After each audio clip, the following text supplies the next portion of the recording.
오늘 또 그대의 최고의 날입니다. 임은미 선교사 묵상입니다. 최고의 날. 우리 마음에 자책할 것이 없을 때는 어떤 때인가? 요한일서 3장. 나는 신앙생활에 절대로 독불장군이 없다고 믿는다. 우리는 서로가 필요하다. 나는 어제가 세 번째로 이곳 선교사 사모님들을 만나서 위로 격려 사역을 한 날이다. 그런데 사실 나는 케냐 선교회의 선교사님들을 그렇게 많이 알지 못한다. 그러니 사모님들은 더더욱 잘 모른다고 하겠다. 그래서 내가 어느 사모님들을 만나야 하는지, 만날 사모님들을 찾아서 나로 하여금 만나는 장소까지 같이 나와서 나랑 같이 이 사역을 동력할 수 있는 선교사님이 필요했다. 그 일을 요즘 어느 싱글 선교사님이 해주고 있으시다. 내가 그분을 이 사역의 매니저로 임명한다고 했다.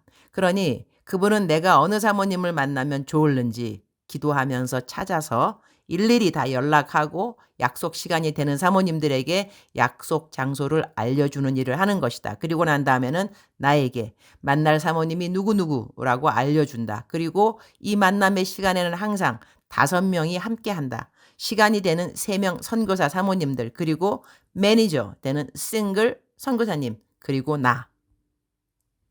내가 사모님들을 잘 모르니 나에게 한 분 한 분 소개도 시켜주고 모든 분들이 마음을 부담 없이 오픈하도록 옆에서 크게 도와주시는 싱글 선교사님이다. 이런 것을 동력이라고 한다. 신앙생활에 독불장군 없으니 사역에는 더더욱 독불장군이 없는 것이다. 어제도 사모님들과 약 3시간을 같이 했는데 정말 마음 깊은 이야기들을 어렵지 않게 오픈하면서 성령님 운행해 주시는 귀한 힐링, 격려, 위로와 새 힘을 얻는 시간이어서 너무 감사했다. 나도 한 분 한 분 나눔을 통해서 함께 울고 웃으며 많은 것을 배우고 돌아오곤 한다. 진즉이 선배 선교사로서 이런 일을 했었어야 하는데 늦게라도 시작하게 되어서 감사. 집에 돌아와서 요즘 사역비가 생각 밖으로 크게 써야 하는 어느 선교사님의 사모님이 생각나서 카톡을 보냈다.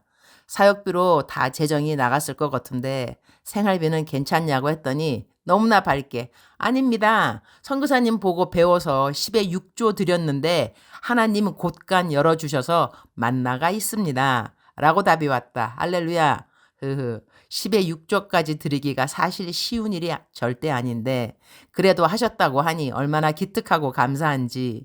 지난달 10에 10조를 행했다고 나에게 기쁘게 자랑해준 멘티도 이번 달에 신기하게 하나님이 큰 재정을 채워주셨다는 간증을 어제 아침에 묵상에 올렸기에 신실하신 하나님을 감사. 재정에 관한 훈련에 졸업은 없는 것 같다.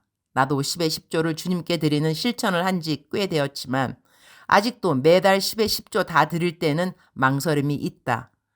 지지난달에 내가 한국에서 강사로 많이 다녔는지라 내 강사비가 많아서리 10에 10조를 다 안 드리고 좀 남겨두었었다. 그랬더니 이번 달에는 내 개인 후원금도 별로 안 들어오고 강사비는 케냐에 있으니 당연 하나도 없고 그래서 지지난달 10에 10조 하지 않고 남아있던 모든 재정을 이번 달에 10에 10조가 아니라 10에 20조로 섬길 수 있게 되었다. 내가 말하는 11조의 실천은 선교 헌금을 말하는 것이 아니다. 내가 개인적으로 받는 월급, 강사비 등등을 말한다. 그리고 내 말은 지난달 10에 10조를 안 드렸더니 내 재정이 별로 안 들어왔다라는 그런 말이 전혀 아니다.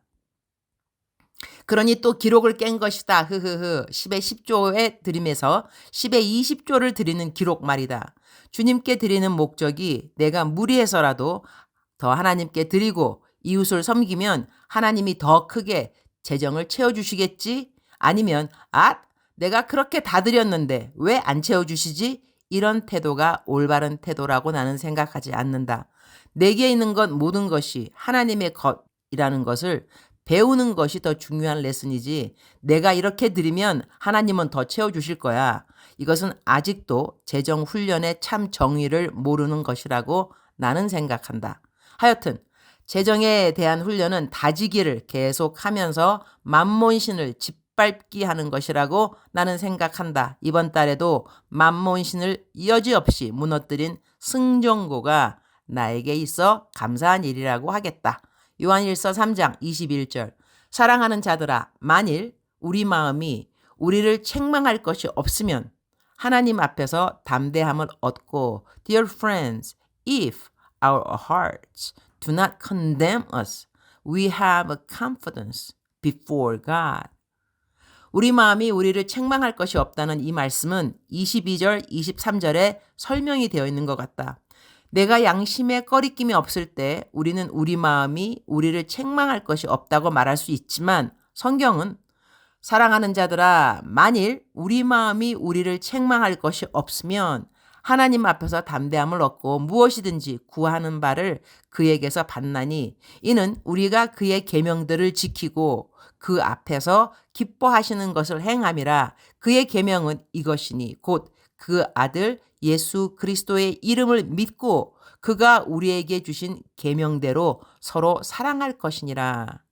우리가 자책할 것이 없다라고 말을 하려면 서로 사랑하는 것에 대하여 마음에 꺼리낌이 없어야 한다는 것이다. 쉽지 않은 이야기이다. 그래서 성경은 다음과 같이도 말씀해 주신다. 요한일서 3장 18절. 자녀들아, 우리가 말과 혀로만 사랑하지 말고 오직 행함과 진실함으로 하자. 말과 혀로만 하는 사랑이 아니고 오직 행함, 오직 진실함이 함께 있는 사람들이 하나님 앞에서 저는 자책할 것이 없어요, 주님. 그래서 마음이 담대해요. 그래서 저는 주님 앞에 구하는 모든 기도 제목들이 주님 뜻 안에서 응답될 것을 믿어요. 라는 믿음을 가질 수 있다는 것이다. 주님, 오늘 또 최고의 날입니다. 하나님을 사랑하는 것이 첫째 되는 계명이요, 이웃을 사랑하는 것이 그 다음 계명임을 알려주셔서 감사합니다. 이웃 사랑을 잘 하려면 하나님 사랑이 커야 함을 믿습니다. 하나님 사랑하지 않고 이웃을 사랑하는 것은 너무나 힘이 드는 일이니까요. 하나님을 먼저 사랑하게 해주셔서 감사합니다. 이웃을 사랑할 힘을 주실 하나님 감사드립니다. 주님 사랑합니다. 주님 감사합니다.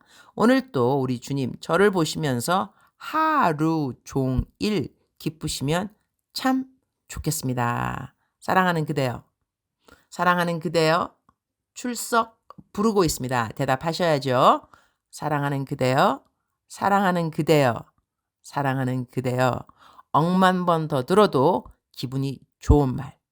들으면 들을수록 더더욱 마음에 소망이 되고 믿음이 되고 사랑이 되는, 사랑하는 내 딸아, 사랑하는 내 아들아, 사랑하는 그대여. 오늘 또 하나님은 그대를 사랑하는 누구누구야 라고 부르고 계십니다.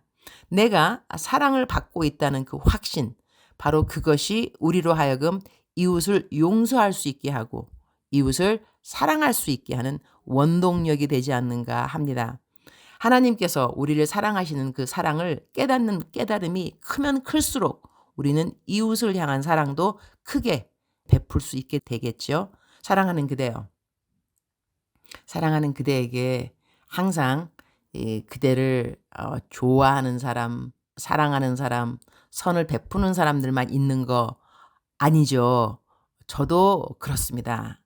어떤 사람은 사랑하고 싶은 사람이 있고 베풀어 주고 싶은 사람도 있지만, 어떤 사람은 아유 얄밉다, 그런 사람도 왜 없겠어요. 그러나 우리가 사랑할 때 하나님께서 우리를 기뻐하신다고 하니까 우리의 삶의 목적은 사람을 기쁘게 하는 것이 아니라 선을 베푸는 것도 사실 아니고, 우리에게 있는 삶의 가장 큰 목적은 하나님을 기쁘시게 하는 것이죠. 근데 하나님께서 기쁘시다 하는 그 시간이 언제이냐 하면 우리가 이웃을 사랑할 때, 이웃을 용서할 때, 그때 하나님께서 내가 정말 기쁘구나 이렇게 말씀을 하신다고 하니, 우리는 이웃이 좀 미워도 싫어도 얄미워도 우리는 하나님을 사랑하니까 하나님을 기쁘시게 하기 위해서 이웃을 사랑하는 그 마음을 가지려고 노력도 하고 기도도 하는 것이 아닌가 합니다. 사랑하는 그대여, 사랑하는 그대 옆에 좀 얄미운 사람 있는 거 감사하셨으면 좋겠습니다. 왜냐? 원수를 사랑하라는 말이 있는데 사실 원수까지는 아닌 사람들 많이 있잖아. 그죠? 그러니 우리가 그 사람을 사랑하면 하나님이 기뻐하시고 하나님이 기뻐하시면 우리는 하늘나라에 상을 쌓게 되고 그러니 우리가 성경 말씀을 실천할 수 있는 그 누군가가 내 옆에 있다는 자체가 참 고맙다. 그렇게 생각하면 좋을 것 같습니다. 왜냐하면 우리가 보화를 캘 때 보화가 있는 장소를 누가 알려주면 감사잖아. 그죠? 그러니까 원수를 사랑하라. 이렇게 너무나 힘든 그러한 성경 구절이지만 이렇게 힘든 거를 내가 지켜내면 하늘나라의 상은 엄청 크겠죠. 그러니까 우리가 무엇을 바라보고 살아가는가, 어떤 상을 내가 기대하면서 살아가는가 하는 것은 우리의 삶에, 우리의 신앙생활에 참으로 중요하다고 하겠습니다. 사랑하는 그대여, 그대는 사랑할 수 있습니다. 아멘. 사랑하는 그대여, 그대는 용서할 수 있습니다. 아멘. 그대는 할 수 있습니다.